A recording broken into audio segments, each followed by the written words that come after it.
The first team was a team that used to be in St. Louis? Yeah, so I played my first 5 years of professional soccer were in St. Louis. I played 3 indoor and 2 outdoor. Okay.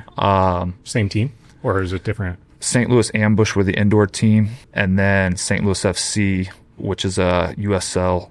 It was a USL championship team, which is second division outdoor. So that was kind of cool because it was year round. I was going indoor, outdoor, and also being from St. Louis, you know, a lot of buzz around the teams, and then also being a local guy. Had a lot of friends and family at games, so it was special.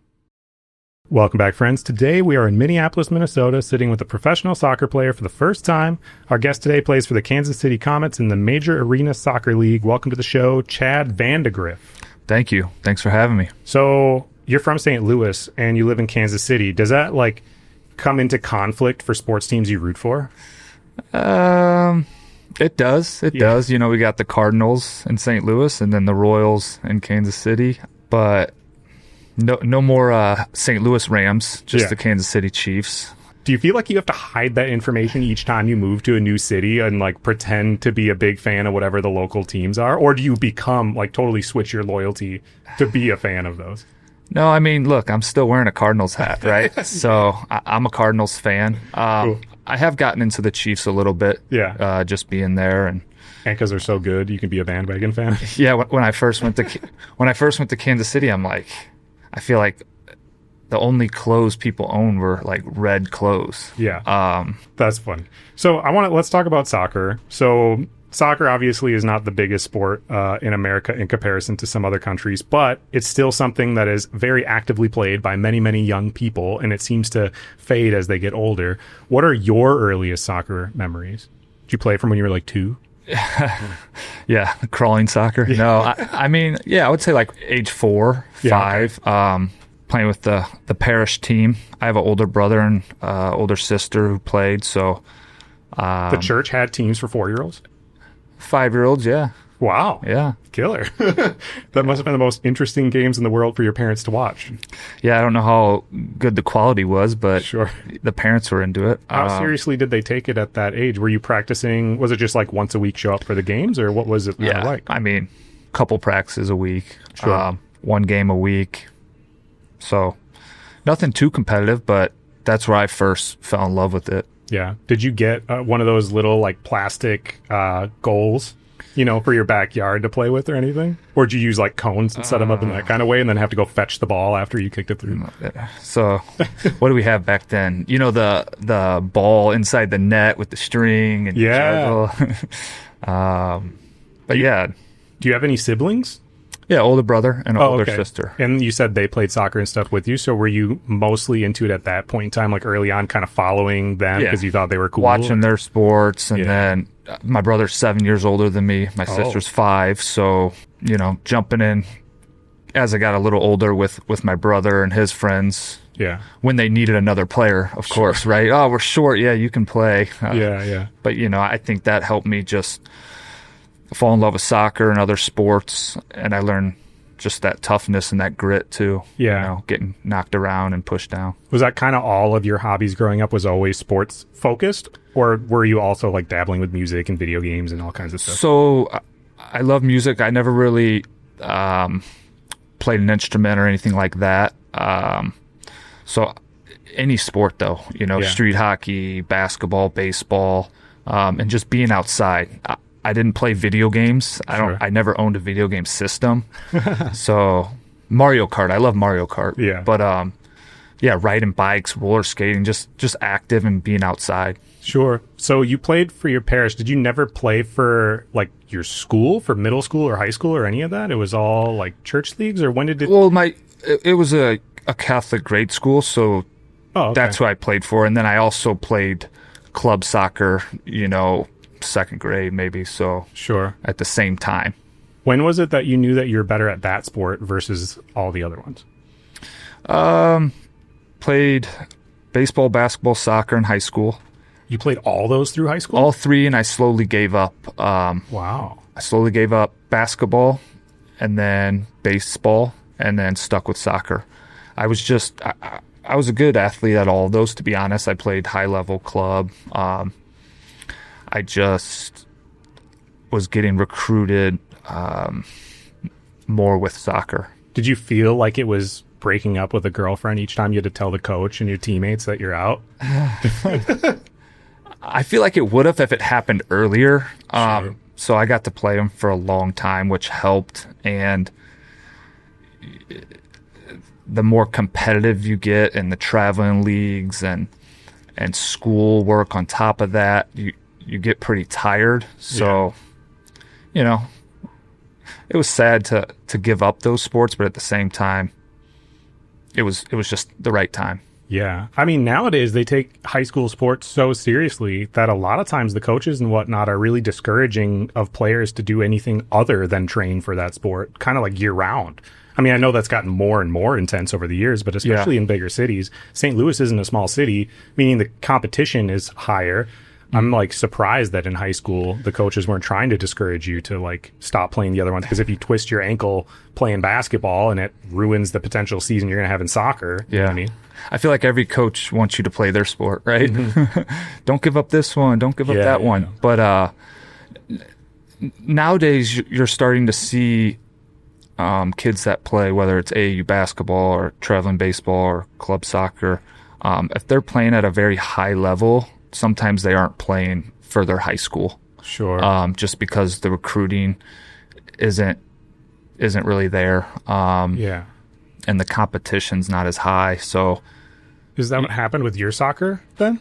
I still played high school soccer, but you're starting to see that now with sports. A lot of people just going to the high school where they live and really focused on that club team that they're on, whatever sport that might be. So when you were in high school, were you already like really locked in, like I'm gonna be a pro athlete, so school is just, I got to get through it? But well, I always wanted to be a pro athlete. That was my mindset. Most people hit a wall at some point, though. That's like, this isn't realistic, but you didn't hit that.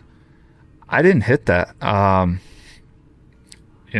took every setback and challenge, and it's not always a smooth road. There's a lot of ups and downs, whether that's injuries or getting cut or not playing as much as you think you should for teams. But I think if you can come out of that, like, it just makes you so much stronger.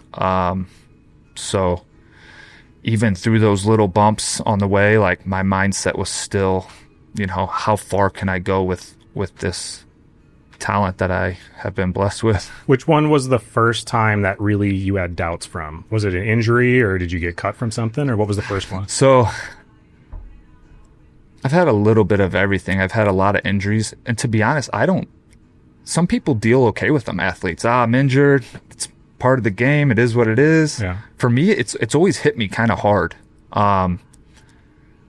Now that's where like a balanced life comes in, right? Do you have kids? Do you have something else outside that can kind of take your mind off it? Yeah. Where I just constantly think about the game. But so it is good to have balance. I wish that I would deal with those little injuries and things like that, because in the big picture, they're not that big. So, well, and they're kind of perfect opportunities to rest your body and actually pursue other things in life, maybe travel a little bit, or maybe learn how to do a different skill or whatever. Like, there are opportunities where you're forced to take a break and like kind of refocus on things. Exactly. Yeah. So, what was the first big one that happened? Was it an injury in high school or something? Or no, I would say the biggest one was just finishing college at St. Louis University and looking to latch onto a pro team, and going to those tryouts and not hearing callbacks, or getting invited somewhere and doing well and not hearing from that whole grind right after college.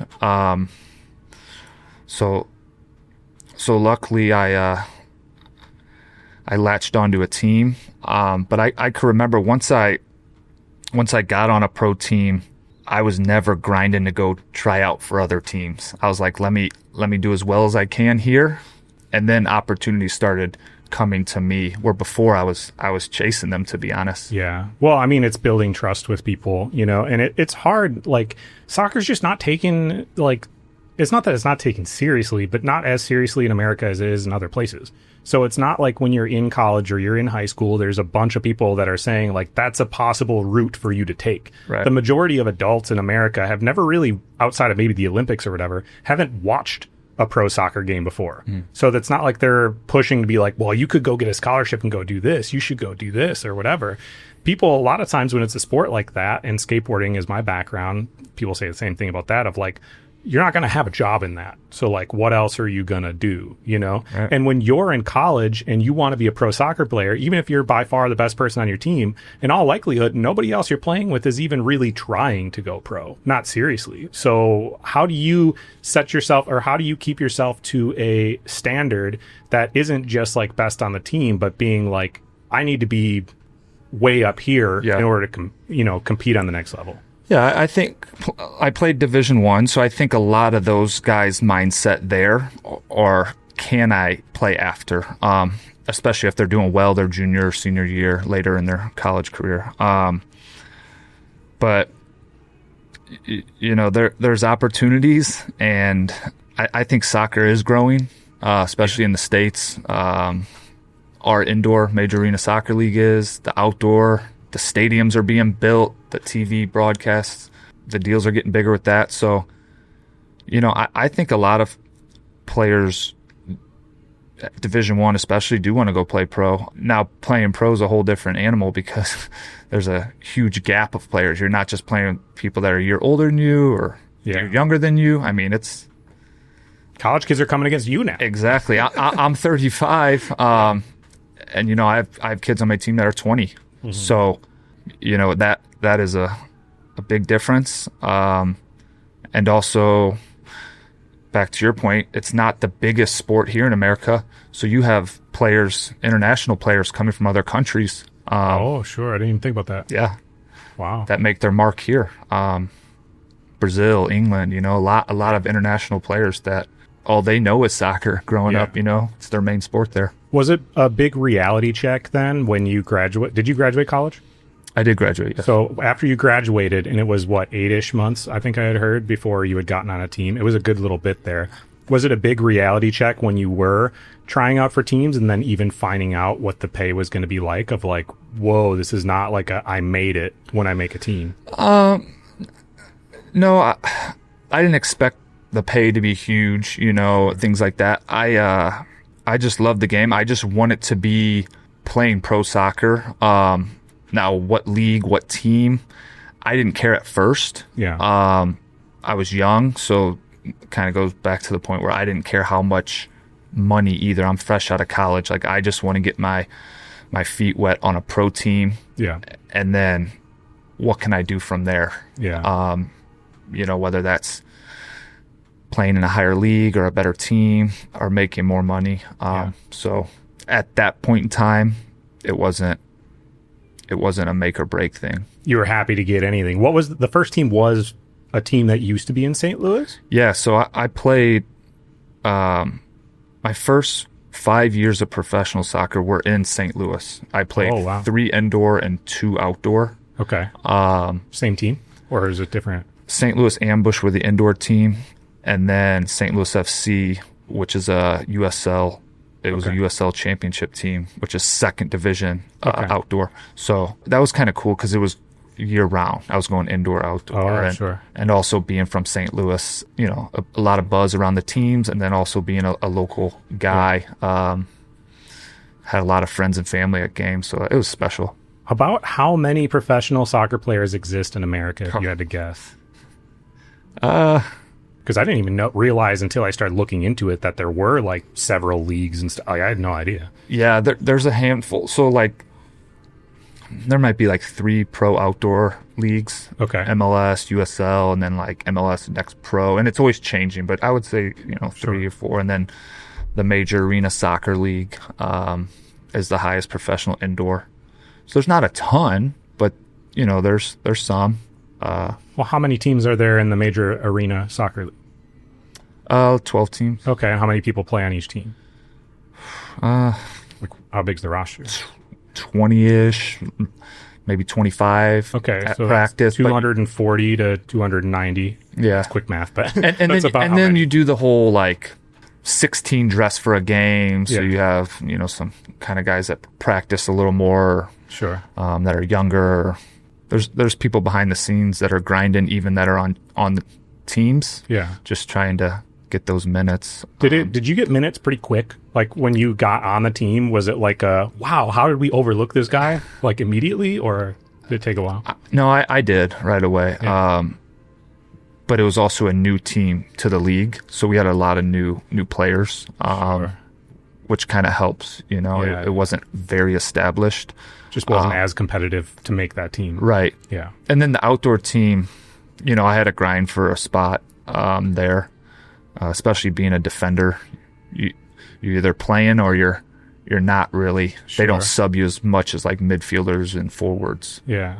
Did you focus on were you always a defender from like high school on, or was there a point in time? Because now that's what you're known for. You were 2-time defensive player of the year, but were you always knowing this is the position that I just feel most comfortable at? I played forward until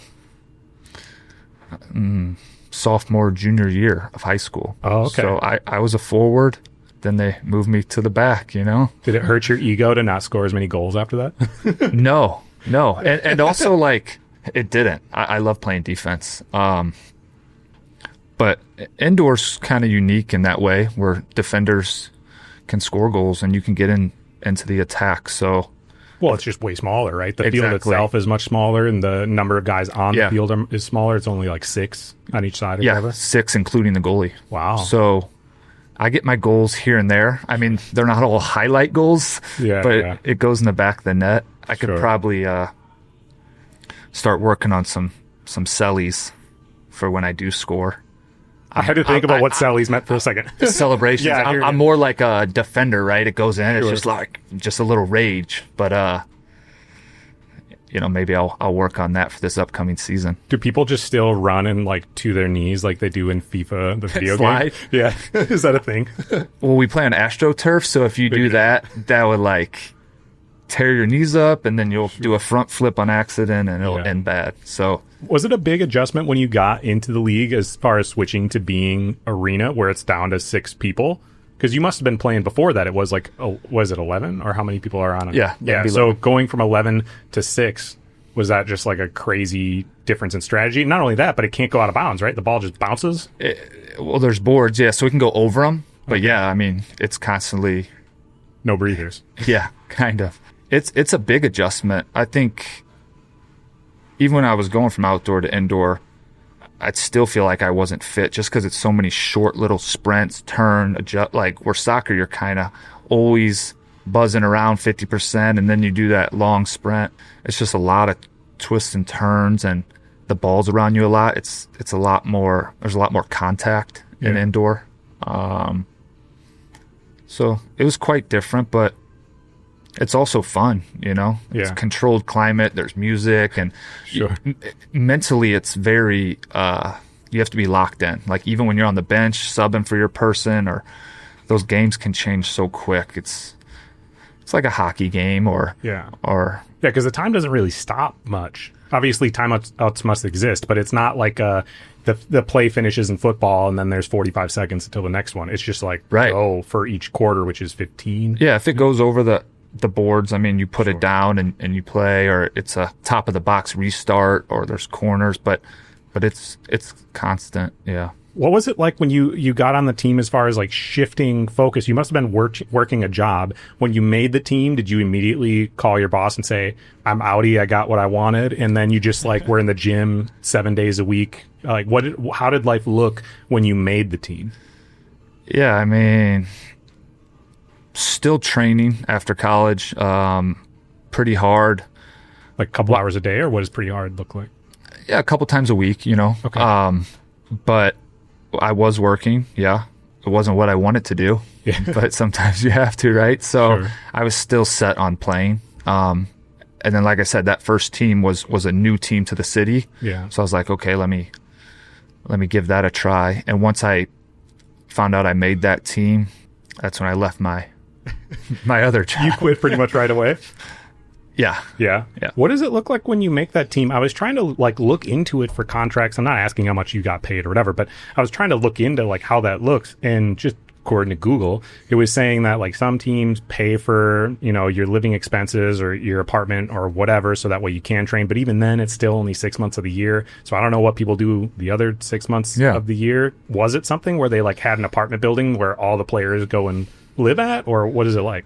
Yeah, apartments. Most of the time, I've stayed in apartments. That the team kind of sets up for you? Yeah. Oh, cool. Yeah, and look, like every player situation is completely different. You know, the amount of money they make. Do they have an apartment set up from the team? Do they have a living allowance? So everybody's deal is kind of what you can make it. The opportunities are there. Yeah. But yeah, I feel like every player's situation is different, especially with work outside of the playing part. Were any of your teammates working jobs? Oh yeah, tons of them.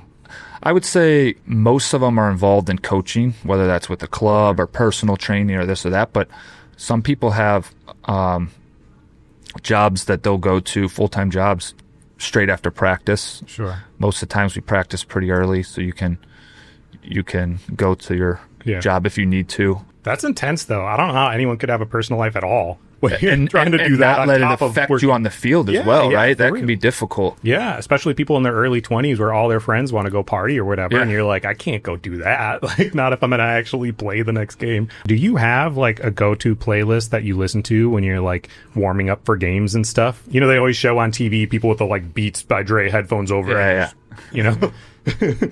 No, I mean, a lot of athletes say they miss the locker room the most when they're done playing. It's just such a great time. You get people from not only different states but countries, and like we said before, different ages. So the music, I mean, you get everything. I like country. I like rap. I like rock. I like everything. But obviously, usually there's no slow songs. It doesn't have to be the most pump up, but some dancing and all that. So that's where I appreciate a lot of music. That's where they come up with the celebration dances. So how long was it before you realized, like, whoa, I'm good, not just good enough to be in this league, but good enough to excel in this league? Was it while you were still playing in St. Louis forever ago, or was it when you like eventually made it to Milwaukee and you were on like the winning team that you're like, holy shit, I could be the top, Yeah, I mean, I've always excelled on every team and kind of level I've played. Even as a rookie? But not right away, no. Okay. So St. Louis, like I said, a newer team, a lot of newer players. I was playing very well. And then after 3 years there, I went to Milwaukee. I had the opportunity to sign there. And that was a more established team, and the players there have been playing indoor for a long time. So there was some veterans, some good players, and I really learned the game there. And I'm always trying to learn, So yes, coaches teach you, but also players. You learn a lot from players, watching them, asking questions. So I learned a lot, just the movements and tactics and the moments of the game. So I feel like, St. Louis got my feet wet, started learning indoor and what it is, and then I started learning more details in Milwaukee. How are the contracts like? Did you have a 3-year contract, or was it more just like each year you're like, well, I still fit good here, and then you're kind of open to go? Because, obviously in some other sports, people sign and then they're exclusive to a team for 5 years. Right. Well, when I went to Milwaukee, I just signed one. I thought I could get a better contract. I was confident in myself that that first year would go well, and that's, you're always taking gambles, right? Some depend on your age or this or that. Like, do I want to sign for 3? Is this good? So there's always that gamble. So I did sign 1 year, and that was the first time where I'm kind of leaving St. Louis, other than my freshman and sophomore year in college. So it's been years. So 1 year went well, signed 3 more. In Milwaukee. How did you feel leaving St. Louis, first time as an adult actually living in a different location? Was it like a hard adjustment or not really? No. I'm a friendly person. I'm outgoing. I can meet people. I've always been one of those people that can sleep anywhere too. So I like venturing out. And sometimes you have to go places for opportunities. So Yeah. I was all for it. What are the first things you do when you move to a new city? Because obviously you've moved quite a bit. Yeah. You just like stay inside in your apartment for the first 2 weeks, or you immediately go, okay, what are the happening spots? Do you immediately go to all the different games? Like, what do you do when you move to a new city? I mean, you slowly do everything, right? But usually when I move there, it's the season's getting ready to start, so you're pretty focused and buckled down on that. Yeah. But it also helps going to a new place. Yeah, I'm new, but I'm also part of a team. So you already have a connection of 20 players or more than that and staff. And so they catch you up to speed as far as meeting people or things to do and all that. But right away, I mean, like I said, usually the season's getting ready to start. So that's my main focus. When it's the season, do you basically do nothing other than train and play? Yeah, during season. Yeah, and then there's been times where I've coached and they've overlapped with my season and this and that, but sure. Lately it's been the season's my main focus and recovering and getting ready for that next practice. Because games are weekly, right? Yeah, you play 1 to 2 games a weekend. Okay. But I trying to take that recovery time and get ready for that next session, especially as I become an older athlete, that recovery time's a little shorter. So sometimes you have to do that extra stretching, the Epsom salt baths, the good rest and all that. Sure. What does a week during the season look like? You wake up at 6 a.m., work for 3 hours, work out for 3 hours, then go to practice. Then what does it actually look like? Yeah. Usually a 2-hour practice on the field. To start the day? I would say some teams have been really early, most of the time around 10 o'clock, but you get there an hour early, get there, let's say 9, practice 10 to 12, hit the showers, eat something in the locker room, and maybe 4 hours, in total. So what do you do with the whole rest of your day? Being a defender, do you just watch the other team's best players on tape for 8 hours? Or Well, going into my 13th season, I know a lot of the players. I've played with them. I've played against them. So my personal scouting of them is like just the new people that are in the league. But I actually do watch a lot of the games, believe it or not. There's some people that don't, but I think it's very important to just watch the other teams and the other players that you'll go against and their tendencies, and I think it can be very beneficial. Do you watch a lot of your own tape? Not really. I mean, our coaches will break down the film and we'll watch it together, and individual plays and stuff like that. So yeah, I mean, I'll watch my games, but I won't sit there and just keep watching my games. I'll watch it on my own, and then usually our team will break it down with certain clips. Because you're so perfect at this point, you don't got to watch your mistakes anymore. No. So the best way to learn really is playing with people who are better than you, but that's the case with literally anything. Right. Surround yourself with people who are more skilled in whatever it is you want to get better at. If you had to pick one player through your career that you think had the biggest impact on your personal growth, who would it be? Honestly, I've had some great coaches, and then players. God, there's been a handful on the teams I've been on. Just good leaders. I love picking up little things from all the players. We're not perfect. I'm not perfect, but you try to have good habits and do all the small things right and be a good teammate. I respect the guys that are just in there early. Now, do you always have to be on the field working on something? No, but you're in there early and you're just getting prepared, and also helping out the other players, the younger players. But specifically, I don't know. I've had some other defenders just kind of work with me. Marcio Liete's one in Milwaukee. You tend to look at players with a similar style as well as you, because somebody banging in 4 goals, it doesn't do me any good to try to model my game after that. So, I look at players that play similar to me, but what things can I take and adjust that they have? It's hard to do that though when you are the best defender in the league, Because you don't want to pick up on all of their bad habits that you're better at. I'm not trying to stir your ego, but I'm just saying it would be harder to do that then, right? Because you don't have people that are on a totally different level than you that you can look up to and go, well, I got to model my game after that. Because if you look at the MSL, it's not the same game. Yeah. You know what I mean? So defending is not the exact same thing either. Yeah, and I try to pick up pieces from other players, but I also... You're not really trying to be somebody else. You're just trying to be the best player, teammate that you can be. You're almost competing against yourself at the end of the day. The awards and this and that, that's nice, but, there's still room for improvement, whether that's on the field, in the locker room, all those little things. So, how good can I be is kind that's the tough part with team sports, right? Because you won the championship with Milwaukee back in what it was like 2019 or whatever. Yeah, 18-19. But you weren't the defensive player of the year that year, right? So the year that your team actually won maybe wasn't actually your best personal season. But then your best personal seasons, you guys haven't won.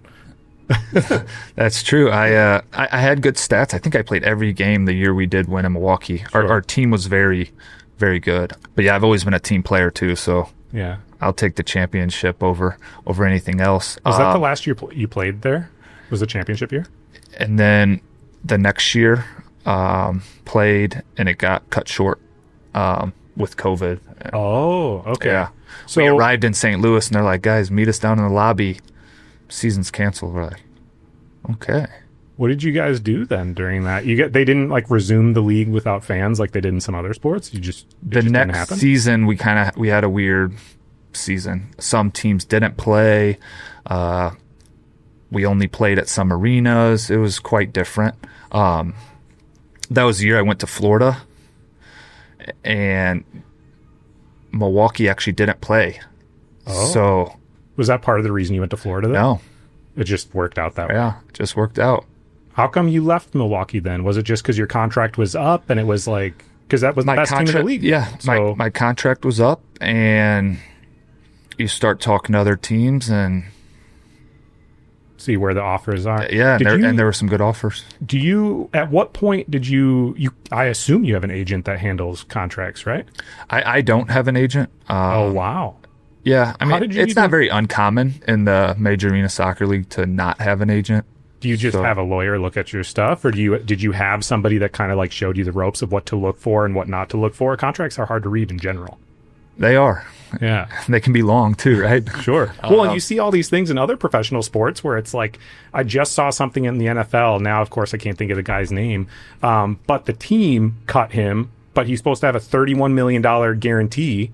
And so now there's going to be a legal battle between it, but like, not saying that you had a $31 million guarantee, but still, like, there are all these different facets where it's like, as the player, if you don't have an agent that's like, we got to protect all these things, how do you know for sure if you like hurt your ankle and you can't play for 2 games that you just get your whole paycheck cut? You know what I mean? Right. I've had lawyers and people look over them and things like that, but I've also, the clubs I've been with have good reputations.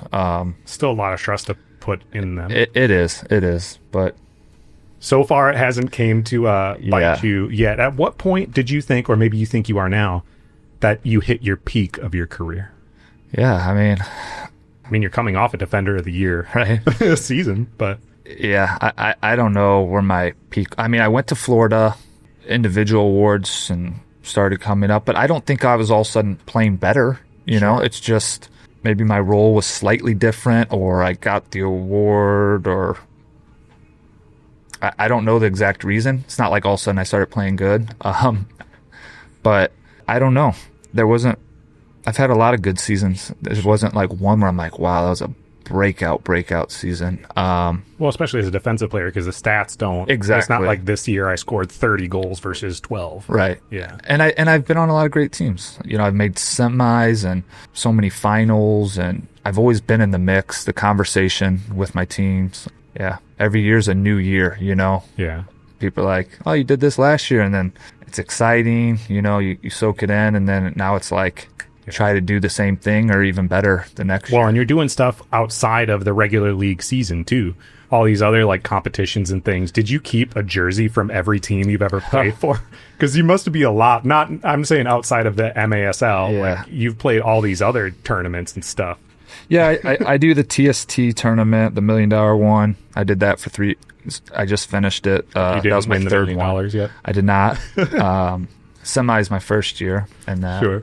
I do stuff with the USA arena team and 6v6 outdoor in the off season as well. There's a few games coming up this summer. Yeah, and that's like an international thing, right? Yeah, so I do a little bit. I'm not going up and playing in the local pickup stuff. I just not gonna risk injury, risk it. Yeah, but to your point, I do keep a lot of jerseys. You know, from my own, all the teams I've been on, we get a lot of special game jerseys.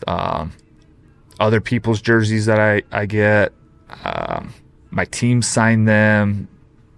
Individual players sign them. So I have like hundreds. Are they all like shrink wrapped, or are you one of those people that just like has them in a tub closed up somewhere? I have some that are pretty special to me, you know, for different reasons. Not all just if it's a huge name player. I have those, but other ones are special to me for different reasons. What's your favorite jersey you have? Sergio Aguero signed one. Just recently, I had Michelle Akers and Hope Solo sign one. My team ones, with my whole team's signatures on them. I have one from like each team. They're all pretty special, but at first I was like, I need to get some frames where I can put the jersey in. And now it's like, I came across something online. It was just like a whole clear closet, and they're all just hanging in there. With like the light on the top. I'm like, that'd be perfect. I could put like 200 jerseys in there. But because eventually you have so many. Let's talk about the awards just a little bit anyways. What was the first like big award that you got? I mean, I was all rookie team my first year. Oh, it was right away. Okay. I mean, that's was a big deal. Yeah, that was actually in the major indoor soccer league. And then the next year it became the major arena soccer league, which that's what it has been since. Yeah, okay. So I've had 2 third teams, 2 first teams. I think it went third team, first team, third team, first team, a championship, 2 defensive player of the years. So something every year. The last like 5-6 years, there's been something, and then obviously that first year. But so there's some hardware, some nice medals and rings and trophies. And one day you'll have a big trophy room in your house. Yeah, when you stop moving around. I don't have them all like displayed or anything right now, but one day I like them. They're pretty cool and sparks memories too. You know, when you look at them. Did you? I mean, you said you're pretty locked in with the team that you play for or whatever, but like there is still the MSL that obviously you could make more money and it's bigger. Yeah. So in the off season every year, do you try out and it just hasn't worked out? Being one of the top players in your league, you would think at some point you would try to take the next step theoretically. And at the time, like earlier on, that's where I was like, man, when I finally got on a team, I kind of stopped doing all those tryouts and all that. But they kind of overlap the seasons too, so it's really hard to play both. And at the time, my indoor money was going up, and the second division outdoor, it was more than that. So, you know, and you can only do year-round soccer for so long. As you get older, it's a little, your body needs to recover. But you didn't have people trying to recruit you out of the league to play elsewhere? From indoor to play like outdoor?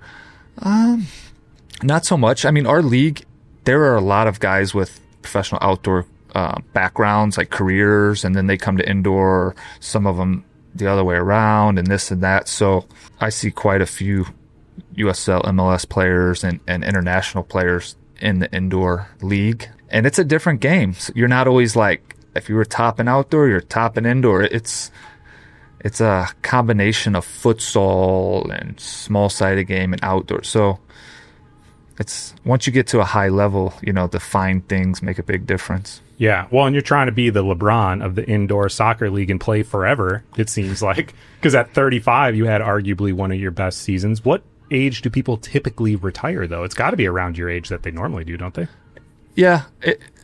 I'm starting to see, well, some have already retired, Right. and I'm starting every year. I just see more and more that kind of came in around the same time I did, exiting the game, for whatever reason that is, whether it's, falling out of love with it, or pursuing a different path, whatever that may be. So, and I'm also seeing, like, Stefan Stokic, my coach now, I played against him. I played against my coach in Milwaukee. So I'm starting to see, and other coaches in the league now that I played against. So you kind of see that as well. And you start, it makes me feel good. It's not like, oh, I'm one of the oldest few on my team. It's more of like, I can be a leader out there, and almost like a coach on the field, which is important, especially for indoor. Not saying I come up with the tactics and this and that, but you gain respect from playing and being involved so long. So you end up mentoring, not super intentionally, but that's just like how it works because you're there. How's your game? It's like, if they're on my team, I'll give them a lot of good tips. If they're not, be pretty vague with them. Sure. At what point did you start coaching? Because you do coach, right? The reason you're in Minneapolis right now is because you're coaching. I guess I don't know. What is it that you're coaching right now? I'm here with a Rush. I coach from Missouri Rush right now. It's just a Rush select camp. There's people. Rush has teams all over the country. Okay. So they're here from, different Rush clubs. What age group is this? There's it's 2010 to 2016 out. There's tons of kids out there. Oh, well. Yeah. Okay, cool. So, but yeah, when did you start getting into coaching? Like, what triggered you to do that? I started coaching when I got to Milwaukee. So early on in your career? Yeah. Okay. Boys, girls, different ages. Someone come to you, or like what made you want to do that? Yeah. I mean, I love giving back to the game. I love coaching. And it's also very flexible with playing still. And I tend to think that it comes natural to me. Sure. It's just, you don't even really feel like it's a job, you enjoy it. So, keeps you young. And I always want to stay involved in the game. Yeah. Whether I do that full time or not, I don't know, but I'll always want to be involved somehow. Yeah. And like right now, I don't currently have teams, but I'm doing a lot of trainings, skill training, additional training with the clubs and personal training and things like that.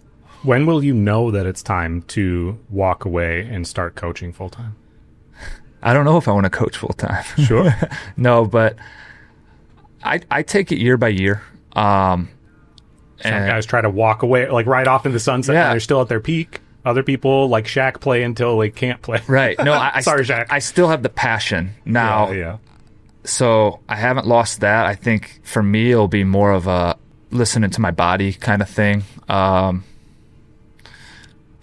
don't want to be out there having the young guys, man, that guy's terrible, this and that. It's like, hey, did you see me 15 years ago? Because you only, the young guys that see you for your last 2 years, like they think that's what you were. Yeah. But, so yeah, just year by year, focusing on staying healthy. And obviously you can't prevent all injuries, but you can do a lot of things to kind of help prevent them. And that's really what I do during season. So how has your routine like that changed in more recent years? Are you taking ice baths once a week? Are you doing the sauna thing? Yeah. Are you going to yoga? A little bit of everything. I could do some more yoga. I'm not the most flexible. I need to do yoga. Yeah. It's hard.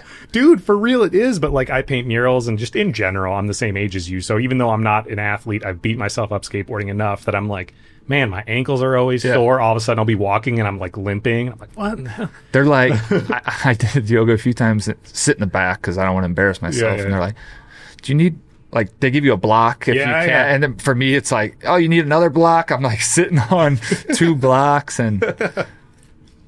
But hey, there's always room for improvement, right? Yeah.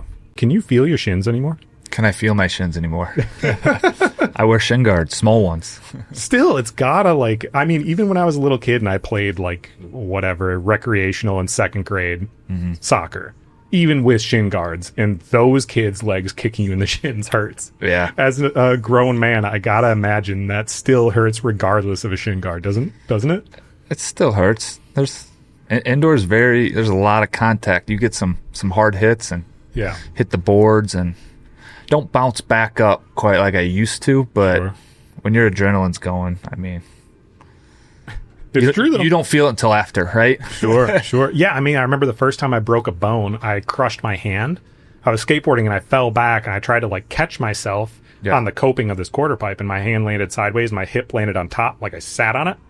And I like lifted my hand up, my fingers were going in like weird directions, and I assumed, because I'd never broken a bone at the time, I assumed I must have just like dislocated my fingers because it didn't hurt that bad.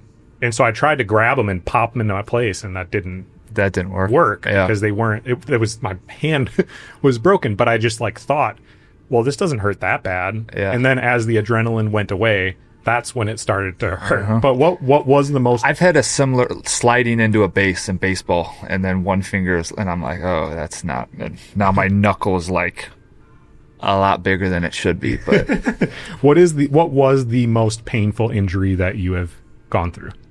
I had a MCL injury in a playoff game when I was on Milwaukee in Baltimore. There was a few seconds left, so I went to turn and just clipped the ball up the field with my left, and the forward was coming in full speed to shoot, and it just, so the inside of my knee, the ligament there, and obviously, like I said, my adrenaline's going, so I'm like, oh, let me try to go out there, and it just felt like it was. Yeah. But were you out for a whole year then after that? Usually when somebody has that, I know the ACL, PCL, ACL are all different in the same zone, but right. So MCL usually heals on its own. Okay. But it did take a long time, 5-6 months, and I've had so it was all broken toes. Really, though. What's that? It was all off season pretty much. Then your recovery at least. Well, then I didn't finish the playoffs. Yeah. Right. And then all off season into next season. So I was able to start that next season, and right when I got back that year, I tore a ligament in my big toe. So I would say a handful of ligaments, some broken bones, broke my nose a couple times. But as far as surgery, I had meniscus cleaned out like in college, but I've had injuries set me back for months and months, but nothing surgery-wise, thank God. And when you play a long time, stuff's going to happen.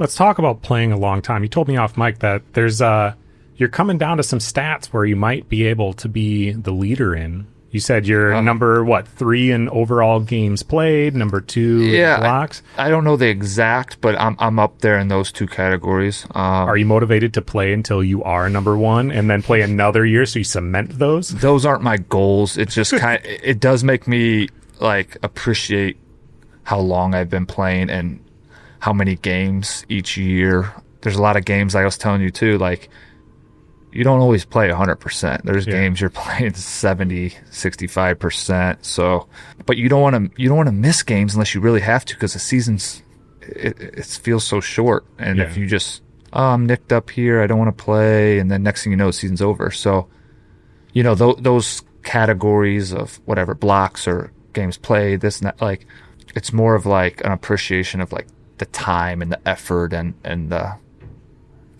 being healthy and things like that. What do you think is the most difficult position to play?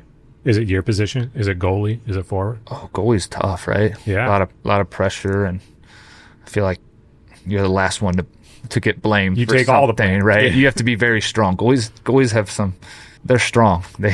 And crazy a lot of times. But for me, I just think midfield. I don't know if it's because I played forward as a younger kid, and then now I'm in the back. We're in the back most of the times. Indoors a little different. People are behind you and stuff, but you can kind of see the field. Yeah. And everything's in front of you, where midfield is just totally chaotic, and you have to have a really good motor, very technical players, and be able to play offense, defense. So I think that's the most difficult. Who do you think is the best defensive player ever? Sergio Ramos is good. Like, are you just talking any soccer player? Any soccer player, but specifically on defense. Yeah, Sergio Ramos. Why do you think soccer isn't nearly as big in America as it is in almost every other country in the world? Do you think it's because football just gets too much attention, or why is it? Well, I think it's growing like at a very high pace. Sure. Stadiums being built, salaries going up, TV deals, players, big name players coming over. Not only coming over, obviously you had Beckham and Thierry Henry and all these players, Wayne Rooney, but now they're coming over at a younger age. So I think it's growing. But other sports they've just been playing. And other countries, you drive around and every few miles there's soccer fields, kind of like we have basketball courts, and the kids are just playing. And there's just a lot more media, right? Like for basketball movies, football movies, there's just TV shows. There's way more stuff in the media that kids see and go, when they're young. I can't even. And they have stadiums around them, whether that's top level but they have their local clubs where they're from in other countries, and they play in the streets and they play in fields, and it's not all so organized. It's just fun, and I feel like they learn a lot of creativity playing that way as well. Yeah, you've gotten to see a lot because you've traveled all over the world. What was if you had to think of one game that you just watched that was the most fun to watch, which game would that be? I could remember when Zidane headbutted when they were playing Italy. I remember that one. But I watch a lot of games. There's not like a certain league that I'm set on. Yeah. I watch all the Bundesliga, EPL. I watch MLS, NWSL. So I'm a fan of just the game. So yeah, I watch the World Cups. Yeah. What about places you visited? What are your favorite 3 places you've gotten to visit because of soccer? You travel internationally for soccer and stuff too. Yeah, and that's one cool thing about that the sport has given me is just the opportunity to travel around. And a lot of times, your main focus is the game, but you get a day or two, or even more sometimes, to kind of see the city that you're in. So I don't travel outside of the country really ever, unless it's for soccer. Sure. Now, do I want to? Yeah, and I'm sure I will. But Dubai was a really cool one. We stayed outside of Dubai, so you saw how different that was, and then we went into the city, and that was crazy. Was that kind of like Vegas, where it's just desert around it, and then it's just this crazy metropolis in the middle of the desert? Kind of where we were staying, yeah. And then we went, an hour to Dubai, and it was like, whoa, all this, and just some really cool, unique buildings and all that. And it is what have you ever been? No, but I've heard a lot about it. Yeah, and it is what you see, kind of. It's like, whoa, this is crazy. Slovakia was cool. Go to Canada, Mexico a lot. I was just in Azerbaijan. Where's that? That's near Russia, and I was in the capital, Baku. Wow. Yeah. When you travel on those places, do you have like kind of a sightsee guide that takes you around, or you just do whatever you feel like? Because I mean, obviously, like being a 6'1" in shape male, you're a little bit less targeted. But even so, like if you don't know the area at all, yeah, you stay with your teams usually, and okay, obviously you have your practice and your games, and if it's an off day, whatever. But you guys will. We as a team and the coaching staff, we kind of plan like, hey, this would be cool if we go see this, or we go eat here and then do that. So all of a sudden the team's just at an art museum together or whatever. Hey, yeah. What is your favorite memory of all being together with any team? Doesn't have to be currently the Comets, but what is your favorite memory traveling with your team? Like something that you guys went and did, whether it was going to the Louvre in France or whatever. Oh, I mean, I would say just when I was walking around Dubai, like just walking around, that was cool. But you do a lot of cool things. Explore almost every city we go to, and even when we go to California, whether that's just going down to the beach and walking around, or doing a hike in the mountains, sometimes team building, sometimes just getting out. I enjoy them all, though. Do you practice with a lot of other teams, like in the off season? I know in football they have that where it's like, there's tight end U where George Kittle and like a bunch of the guys all go and practice together, even though they're all on different competing teams. Is that they kind of link up with guys, or if they're from the same town? Right. Yeah. Do you train with a lot of people from other teams or not really? Not so much, but some of the USA indoor team and the 6v6 team, like a lot of those guys are from other teams in my league. So, we'll have the training sessions and those games. And then a lot of guys do play tournaments, whether that's cash tournaments or for an outdoor team in a league. So they'll play with guys. But I don't have like a training partner or anything from a different team. But I do cross paths and play games with other guys. Yeah. Is there any individual player that is the hardest for you to play against? Because you pretty much shadow like their best offensive player, correct? I try to. I mean, you can't be perfect, right? Who's the most difficult one? Oh, there's a handful. They call them targets, which are the forwards who usually they got some size and some quick moves and turn and bang shots. So, and every team has like one or two of those, you know, and usually those are the ones I guard. So, but there's no like rival players that stick out where it's like every game you play against them, is going to be extra difficult. Oh yeah. I mean, most teams have like one guy, like they're a threat, so. But you don't want to name who that one guy is. Oh, well, Tavoy Morgan at San Diego, Luis Morales is there, Frank Tayu. I mean, the list goes on. Zach Reggett, my teammate in Kansas City. So you have the targets who are strong, can create shots and muscle you off the ball, and then you have more crafty guys that can run at you and do moves. So, I mean, there's a lot of skilled players. What does it look like for an away game for your league? Because it's not like you guys have a private jet just for the Comets and then you show up. Like, do you fly in the day of the game? Do you guys take, depending on location, do you just have like a big bus if it's close enough? Or how does it work for an away game? Yeah, usually you fly in the day before. Okay.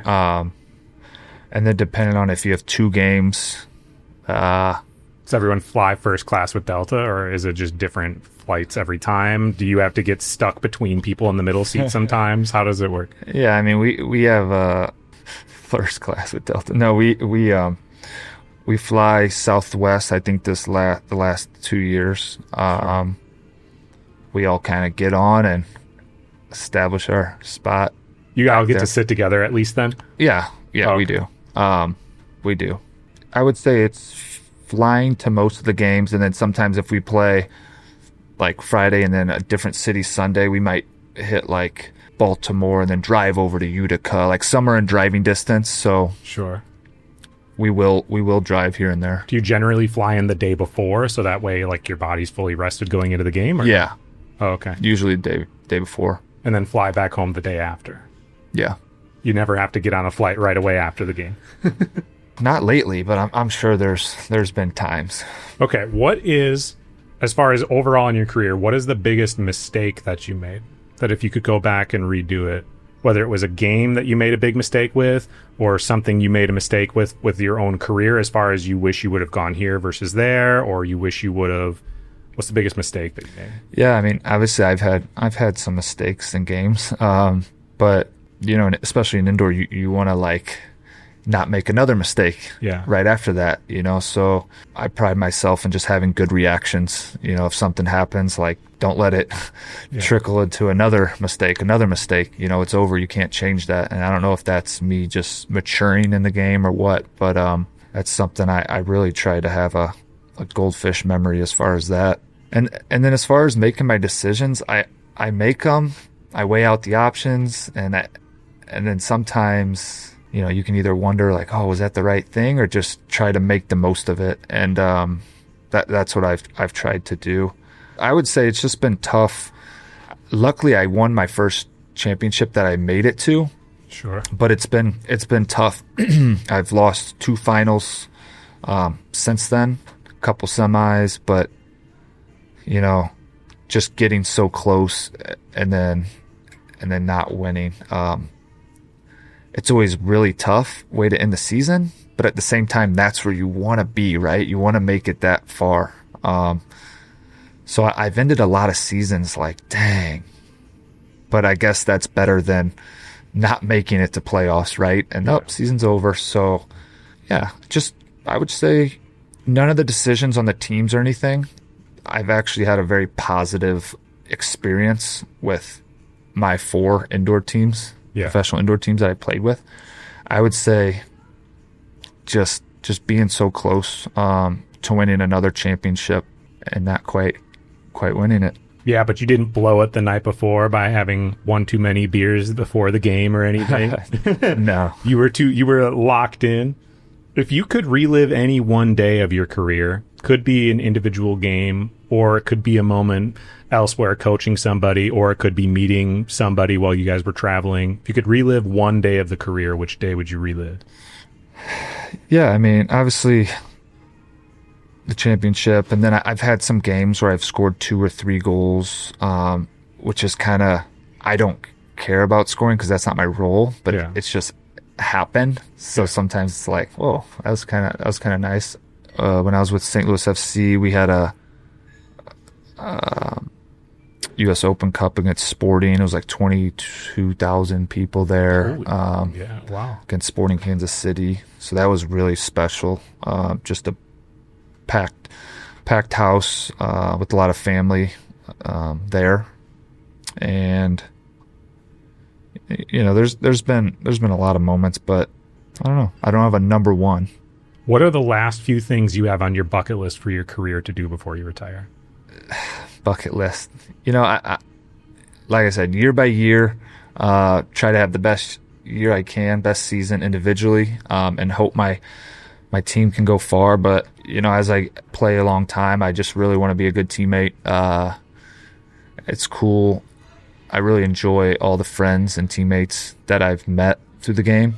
So hopefully I can impact them in a positive way. And, when it's all said and done, hopefully I have a big smile on my face. Dude, I hope so after everything that you've done. Let me give you a few gifts now that we're coming to the end of the show. Do you drink coffee? I think so, because I saw you drink coffee. I drink too much coffee. Yeah, so do I. So this is from Minneapolis. Okay. Minimum Wage Tim's Coffee. All right. Those beans are actually from Ethiopia, but that's a Minneapolis brand. My buddy Tim, who is pictured, okay, runs that company. Does he look like this? He does actually look like that. Wow. Yeah. And then you get to have one of the coffee mugs if you want to have the one you're drinking water out of. Otherwise, I have this one over here too. Okay. That's from me, whichever one you want. And then from Skull Candy headphones, I have their new Dime Evos. Wow. Yeah. So those are yours as well. Let's give a shout out. Where can people find you if there were questions that they were like, God, I can't believe Chris didn't ask that in this moment? Where should they send messages to if they wanted to try to get a hold of you? Yeah. My Instagram is just my name, Chad Vandegriffe. Vandegriffe. Wow. Yeah. Yeah. That was really good. Sick. I'm being serious too. It's misspelled a lot. So yeah, I'm most active on Instagram and on Facebook as well. But I would say Instagram's the number one. And that's about it. If they want to support you, do you have like a website people can go to? Should people go order your jerseys online? What's the best way for them to support your career? Yeah. I can get them hooked up with the jersey and things like that if they want. Sick. But they can reach out to me on Instagram, message me, and I can share a link or whatnot. So, yeah. Awesome. Dude, well, thank you so much for hosting me. I'm glad that the hotel let us just like take their breakfast nook from them. I know. And nobody interrupted. I was kind of wondering if an employee at some point was going to poke their head in, but... Or somebody come to eat breakfast at 8 p.m. Well, I appreciate you making it happen. Thank you for joining us for this episode of The Passion Pod. We hope you enjoyed it as much as we did. We'll see you soon.